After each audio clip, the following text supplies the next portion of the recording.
ಮಂಗಳೂರು ಹಾಗೂ ಉಡುಪಿ ಚಿಕ್ಕಮಗಳೂರು ಲೋಕಸಭಾ ಕ್ಷೇತ್ರಗಳಲ್ಲಿ ಬಿಜೆಪಿ ಗೆಲುವು ನಿರೀಕ್ಷಿತವಾದುದು. ಆದರೆ ಪದ್ಮರಾಜ್ ಅವರ ವಿರೋಚಿತ ಹೋರಾಟದ ಬಗೆಗೆ ಕುತೂಹಲ ಇತ್ತು. ಕರಾವಳಿಯ ಕಾಂಗ್ರೆಸ್ ಪಟ್ಟಭದ್ರ ಗುಂಪು ಕರಾವಳಿಯಲ್ಲಿ ಕಾಂಗ್ರೆಸ್ ಮುಗಿಸಿ ಕಾಲು ಶತಮಾನವೇ ಆಗಿದೆ.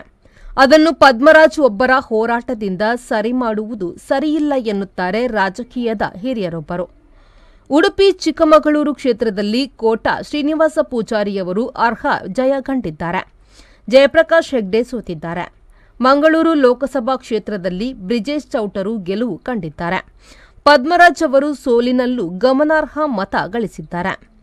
ಕಾಂಗ್ರೆಸ್ ಮುಂದಿನ ದಿನಗಳಲ್ಲಾದರೂ ಕರಾವಳಿಯಲ್ಲಿ ಚೇತರಿಸಿಕೊಳ್ಳುವ ಸೂಚನೆಯಿದೆ. ಕರ್ನಾಟಕದಲ್ಲಿ ಕಾಂಗ್ರೆಸ್ 11 ಸ್ಥಾನಗಳಲ್ಲಿ ಗೆಲ್ಲುವುದನ್ನು ಬಲವಂತವಾಗಿ ಸಿಂಗಲ್ ಡಿಜಿಟ್ಗೆ ಅಡ್ಡದಾರಿಯಲ್ಲಿ ಇಳಿಸಿದ್ದಾರೆ ಎಂದು ಹಲವರು ಆರೋಪ ಮಾಡಿದ್ದಾರೆ. ಬ್ಯೂರೋ ರಿಪೋರ್ಟ್, ವಿ4 ನ್ಯೂಸ್, ಮಂಗಳೂರು.